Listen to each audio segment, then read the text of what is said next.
Well, as the show continues to rapidly speed through time, life gets more complicated for both Claire and Jamie in another fantastic episode. Don't change the channel, don't touch that dial. We got it all on UHF. Take off your sneakers. Over the sea to sky.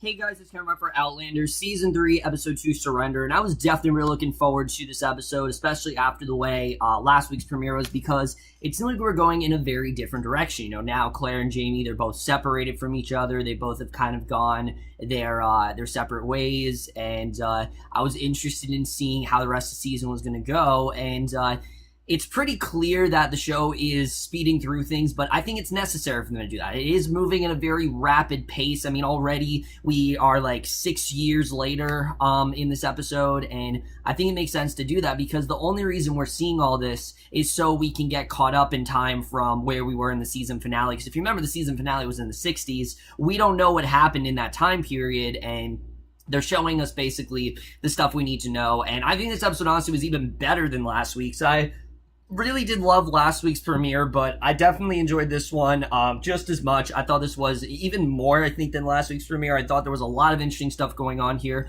particularly in Jamie's story, and I definitely do want to get into because I definitely found it very interesting. So we start off at Lacroix, and we see three of the lads, Fergus, we see little Jamie, and Rabbi McNabb, and they're hunting something in the pigeon loft, and Rabbi, if you remember, was taken in because his father was actually beating him, if you remember back in the first season.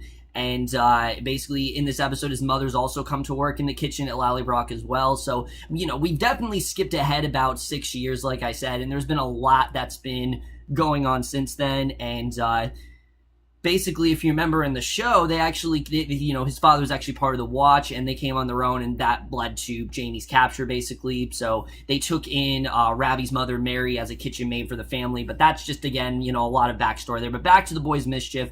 They're in the pigeon loft hunting for something, and they find a pistol, and all weapons were actually outlawed after the Rising failed, we find out. So it was actually hidden for a good reason, and Fergus, who at this point is much more grown up now, but he's also just as much, he's still a kid. Like, he's still a kid, and he's also very much in over his head, which is sad to see. But Fergus is bragging about how he's fighting at Prestapans and how he could have easily fought at the Battle of Culloden. But I think we know very well Fergus, I don't think, could have done that. But basically, he also forgets that he was very shook up after, he was killed, after he killed that soldier. Remember, it really did scar Fergus. That's why he had to leave. It was just because he couldn't possibly, deal with it anymore. He was too unfocused, and it just really shook him up. So there was no way he could have continued. But they hear soldiers coming up to the house and run to see what's going on. And the Redcoats are hunting for the Dunbonnet in 1752, or Red Jamie. Yes, Red Jamie. Jamie is now a fugitive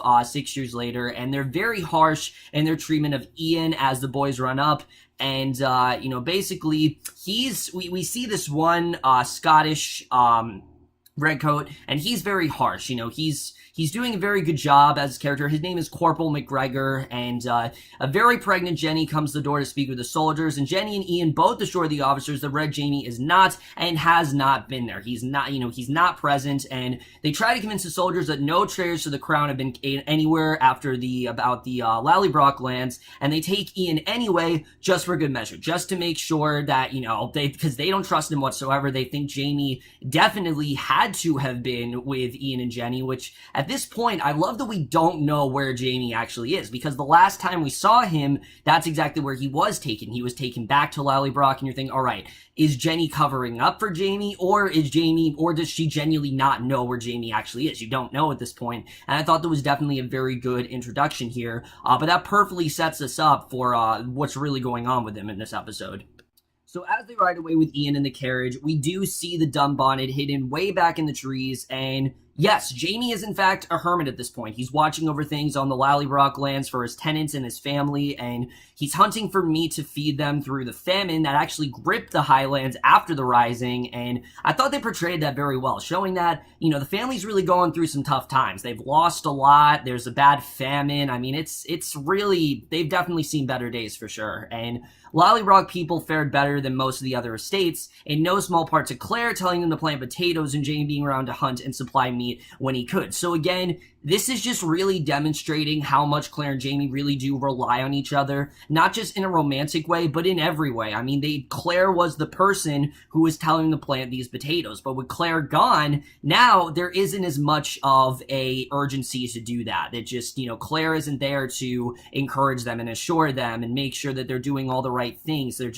They need Claire there, and I think that's something that we definitely do see. So after Jamie takes down a stag with an arrow, he shows up at Lallybroch with it draped over his shoulders, and as he enters the main courtyard, he sees a woman picking herbs from the herb garden, and he sees Claire smiling at him. So again, he can't possibly shake Claire, and then suddenly it becomes Jenny, very swollen with her latest bairn, and Jamie is shaken but attempts to hide it, and with it being 6 years since Culloden, he still cannot move on without Claire's presence. In this time, he still is completely shaken up, and this was the one part of the episode that I didn't fully believe. I mean, I understand that it was 6 years later, but it just feels like there wasn't a lot of progression with Jamie. Like, he hasn't been able to move on from Claire in 6 years. I mean, I understand, but at some point, you just kind of have to accept that maybe she's gone, and he's retreated deep within himself, partially due to his solitude in a cave in the hills, but also because of his pain and inability to fully move past the loss of Claire. I mean, you can tell that I think he's pretty much been hiding out, mainly because he just can't move on. He can't. He needs Claire in his life, and I think that's something that we definitely do see, very similar to Claire, who in 1948 basically she is in bed, and we think that she's masturbating, but basically she spoke for the longing of Frank's touch, and now that she's more in love with Jamie than she was with Frank, she's desperately longing for Jamie's touch. And we see her laying in bed next to Frank while fantasizing about Jamie, and I thought this was a good scene because, again, you can tell that Claire, this is really the thing that's, she misses Jamie. I don't think she's ever going to be able to get over him, and he gives a steel blue look of ready or not, and she comes back from her fantasy, sees Frank lying there, and with eyes wide open, you can see in her face that she realizes she just cannot live in fantasies, unfortunately. I think she wants to, but she's going to have to embrace her life as mother and wife in the present day in 1949, and that's a big part of what Claire's arc is in this episode, is her really fully embracing this role and realizing what she actually does need to do. But she comes bobbing in the living room in the morning with wee Bree, several months older now, and she sits down after putting the baby in the playpen to look at the paper, and she's reading an article on Ireland winning their freedom, and she isn't paying attention to what Bree's actually doing, and suddenly she hears the baby making a bit more noise than a second ago, looks to see that she's actually turned over for the very first time, which, I mean, this is something that all parents do await, when their baby crawls for the first time, when the baby walks for the first time. And Frank comes downstairs just then in a towel because the water actually turned cold, so he was going to check the boiler, and he encounters Claire's exciting praise of Bree. They both share a moment of joy, and then he gives Claire a look, and, you can tell in her eyes, and that's something I really love about this episode, Claire's love for Frank is still strong. I mean, these two were in a relationship. They've been in a relationship for practically all her life. I mean, not practically all her life, but they've been in a relationship for a very long time. This was the person that she cared about the most. It just isn't as strong as it once was. I mean, I think, her love for him is still there. It's just not as strong because of Jamie. Jamie is the person that, she cares the most for, and the feelings are just not as strong as they are for Jamie. And I thought that was honestly very realistic. It's not just that she's completely, out of love with Frank. That's not what it is at all. It's not that she doesn't have any feelings for him anymore. I mean, the feelings I think are always going to be still there. They're just not as strong as they used to be, mainly because of Jamie. And I thought, again, they executed that very well here. So the Dunbonnet then sulks back to his cave after leaving Lallybroch, and the cave is very difficult to find, and that's just the way it should be. He's cutting a fish he caught when he hears a brief whistle, attempting to be a bird, and he whistles back, and it's actually Fergus coming to see him, and Fergus brought the gun that they found in the pigeon loft and wants Jamie to teach him how to shoot, and you get the sense that these two have had a relationship for the past 6 years. I mean, Fergus was very much Jamie was very much a father figure to Fergus, and I like seeing that they've kind of carried that over here, and they fight about fighting, or that is to say that Fergus wants Jamie to teach him how to fight, but Jamie refuses. Why? Because he knows it's very dangerous, and he also knows that Fergus is very much in over his head. I mean, Fergus is just as rebellious as he used to be, but Fergus calls Jamie a coward. Jamie tells him to take the weapon back and not to touch it again, and he knows very well what's good for him. So he comes back to the house a short time later, maybe the next day or so, to look at the ledgers while Ian is still away, and he hears Jenny giving birth. And basically,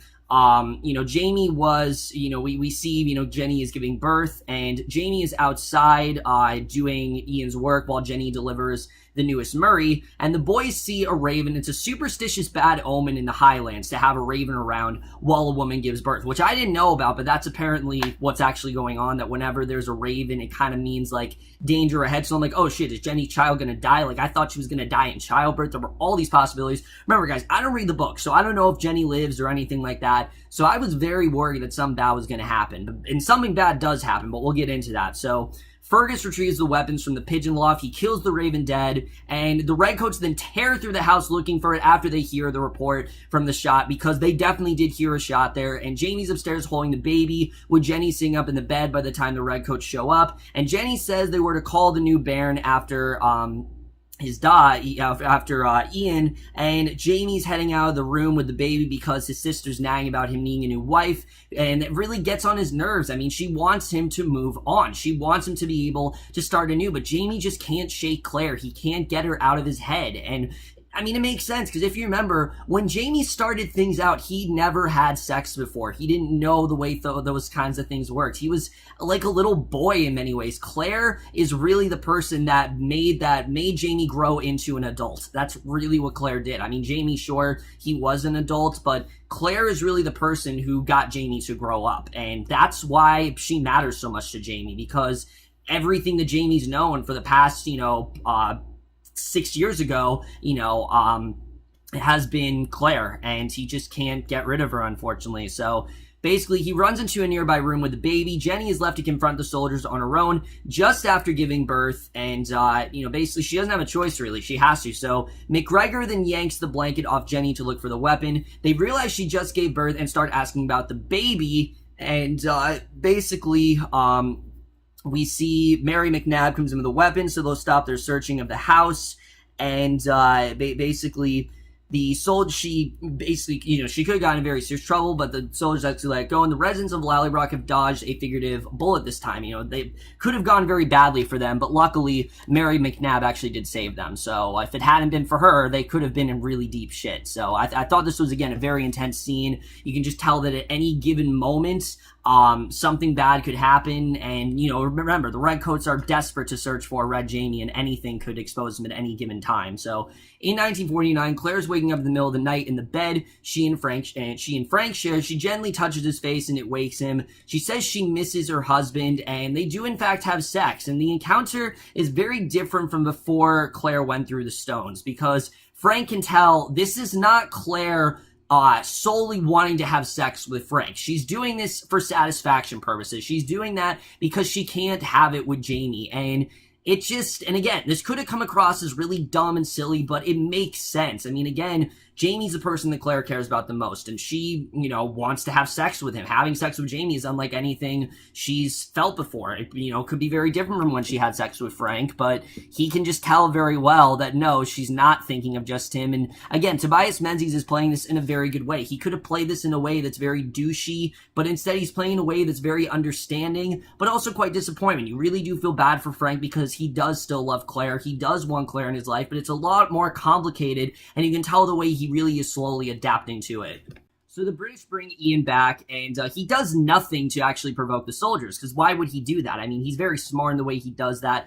Fergus, however, is not so wise. And again, this is how Fergus is in over his head, because after the Redcoats leave, Fergus heads out to the cave. The Redcoats are really not so covert in following him, and he encounters the soldiers. One of the two is, of course, McGregor, and the second he saw him, like, oh shit, this cannot end well for him, and they chase Fergus. Now, I knew Fergus wasn't going to die because I know they casted the adult Fergus, and I knew for sure that he wasn't going to die here, but Jamie does see some of this activity from high on a nearby hill. The soldiers eventually cast Fergus, and McGregor then chops off his hand, and that was definitely, wow, that was hard to watch. I mean, I didn't think that was actually going to happen, but yeah, he hacks off his hand, and we get probably the best scene in the episode where Jamie's left to stand by and watch. If he had done anything, they would have just captured him and killed everyone at Lallybroch, because obviously Jamie can't intervene here, and he knows that very well. He knows that he unfortunately has to stay back, because if he exposes himself, they're just going to kill everyone. Remember, their whole mission is to make sure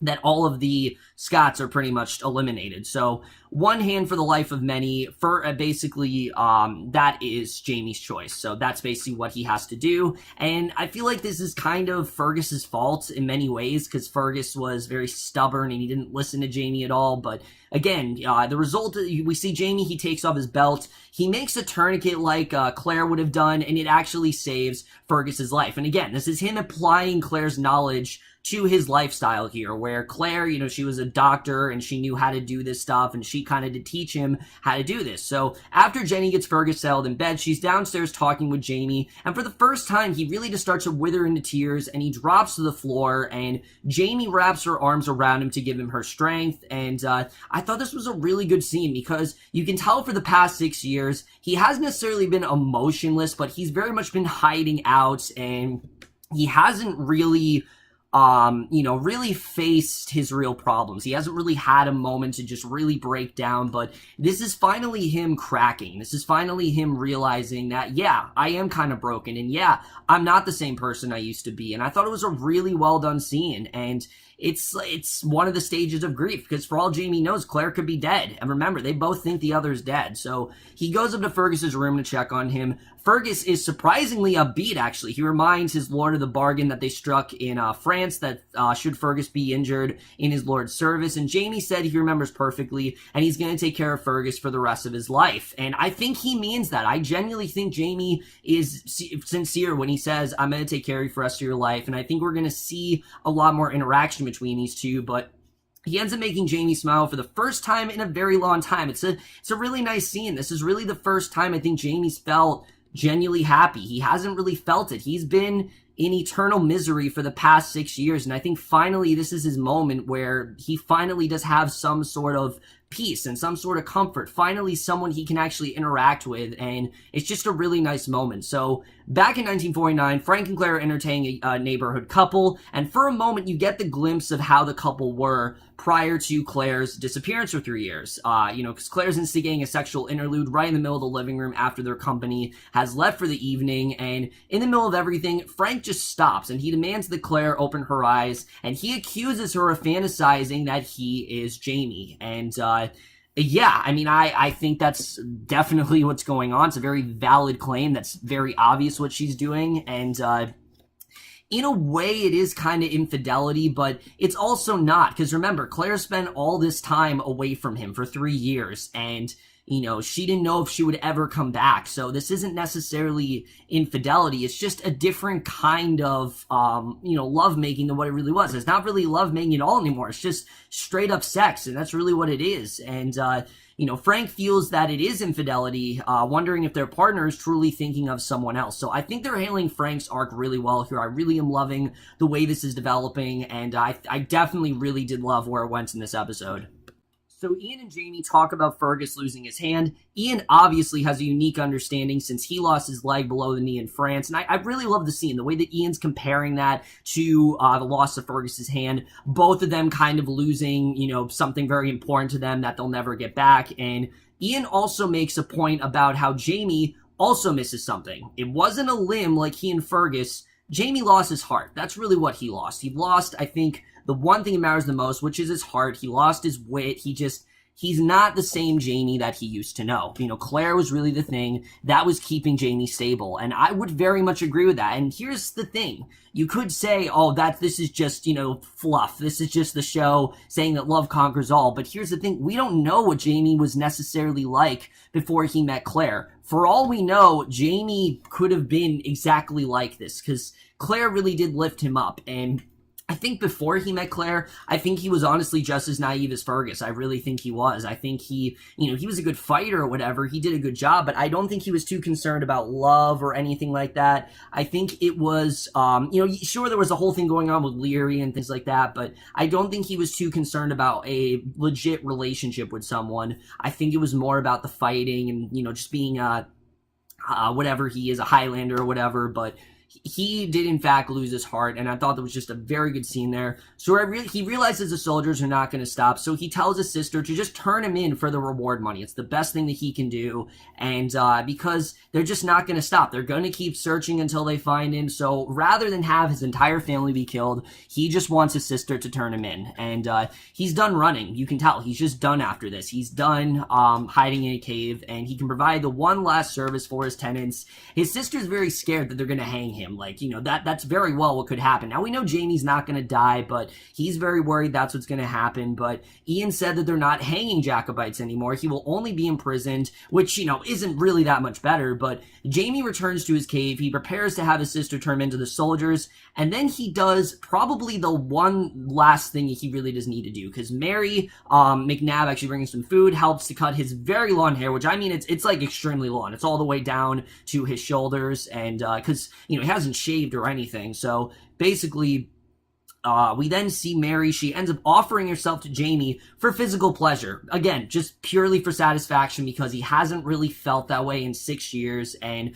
she tells him that they both need the physical touch of someone again. Because remember, Mary has been basically isolated from everyone. She had her entire life stripped away from her. She's been forced to work in this kitchen. So she really hasn't had any pleasure or anything like that. And then Jamie has been hidden in a cave for 6 years. So in a way, this is really helping both of them. And she has been without a man's touch for a long time as well. She feels the only service she could do for him, and he surrenders to her touch, but not without one of his tears. And again, he realizes that, yeah, I might as well do it. You can tell he's very hesitant, but he actually does do it. And Claire then reads the front page of the paper in the 1950s, where Truman appointed the first female Treasury Secretary and decides she wants to return to medicine. So she realizes it's what will actually help her feel closer to whole again, because that's really who she was. She was a medical doctor, and that's something she needs. She needs something in her life, and she had thrown herself into the life of wife and mother, but that wasn't enough for her. She needed something more. She needs something to fall back on, and that's what she does. She enrolls in Harvard Medical School.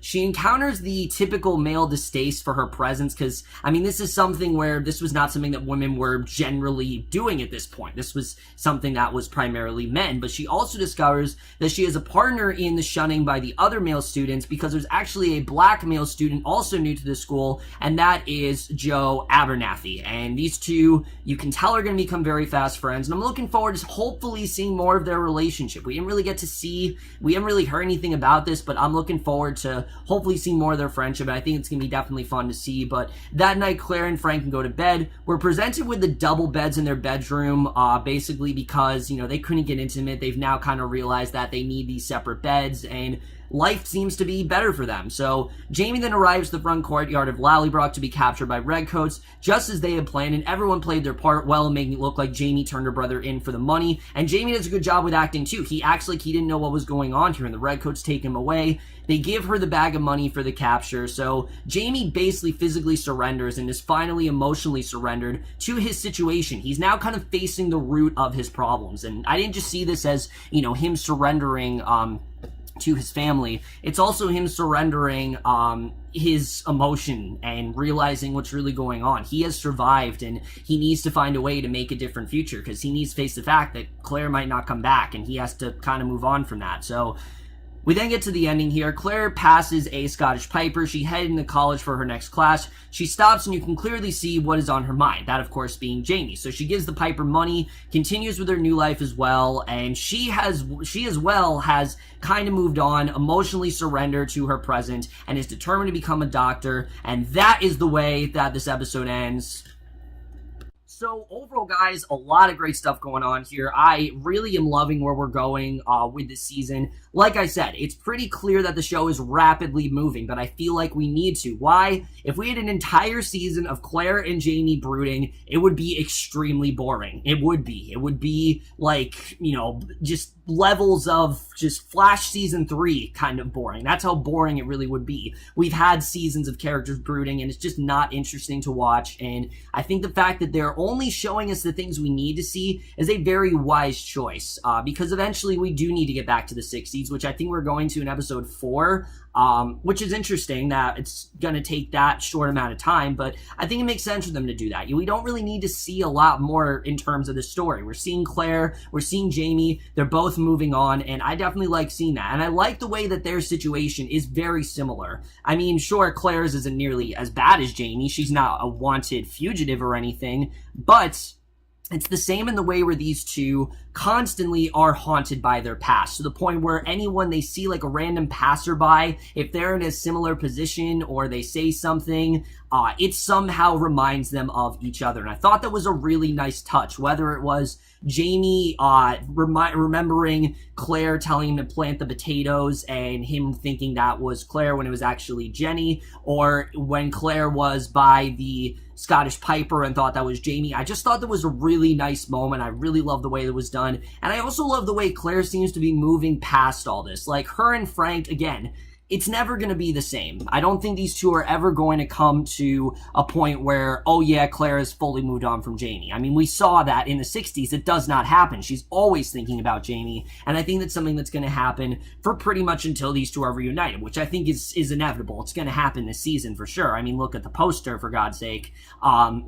But I do think Claire is finding a way to move on with her life. She's going to become a medical doctor. She's going to try to maintain some sort of relation with Frank. If it's not a romantic one, it's going to be kind of like a platonic sort of thing. So I think her and Frank, they're going to try this out. She's going to try to raise this baby to the best of her ability, and I'm looking forward to seeing how that does all play out. I really am loving the way this is going with her story. And then Jamie, I loved everything about Jamie's story. From him taking care of Fergus, realizing that he does need Fergus in his life, and I think, again, he means it when he says that I will always be in your life. Even though Jamie just surrendered himself, I think he will find a way to get back to Fergus, and I think that's definitely going to happen. Him, eventually kind of coming to terms with his problems, that yes, he is very much depressed and he is in a really bad state and he needs to find a way to move on, I thought was also really well done. I thought they did a really good job with addressing that. But also the fact that Jamie in general, we can tell is not the same person he used to be. Claire essentially took his heart, by her leaving him. They took each other's hearts. They're not really the same person. And again, it's not necessarily, it could be really cheesy. It could, but it makes a lot of sense, honestly, because Claire is the person who kind of made Jamie lose his innocence. And Jamie is the person that really showed Claire how capable of a person she really is. I mean, Claire was still just as headstrong, but I feel like Jamie really opened her mind up to a bunch of other possibilities, and that's something that she, just things that were not possible, for the world that Claire knows. Because as we see, the world that Claire knows, women, there are jobs they're not doing, they're not really respected as much, and I think that's something they're showing very well here. Claire's in a world she just does not really recognize, and I think she's slowly starting to become acclimated to this world. I think it's kind of like a forceful acclimated, but I think she is finding a way to not move on from Jamie, but just get on with her life, and I definitely do like seeing that. Overall, guys, I definitely really did love this episode. That was definitely very well done overall. At first, I was, like I said, complaining a little bit over Claire and Jamie, these two not moving on, but I think it makes a lot of sense what they're doing there. For me, this was as great as an episode of Outlander could really get. We had so much great stuff here between Jamie and Claire. I mean, sure, you could, I do think this show is better when the two of them are together, but I do still think this was an incredible episode. I really did love what we got here. And I am overall going to give Outlander Season 3, Episode 2, Surrender, an A. So overall, guys, for me, this episode of Outlander, let us guys thought this episode overall, left your thoughts in it. I'm really loving this season. It's a bit difficult to talk about because, like I said, we know what the outcome's going to be. We know Frank's going to die, which, guys, next week might be our last Tobias Menzies episode because I looked at the episode descriptions and episode 4 is when Bree and Roger are returning. So I think next week might be it for Frank, which sucks because Tobias Menzies done amazing work on the show. And if that is the case, I'm hoping it's a really great conclusion, but we'll have to see the way that does play out. But that's in my review. Hope you guys enjoyed it. We'll see you guys in my next video, and we'll see you guys for that. Okay, bye.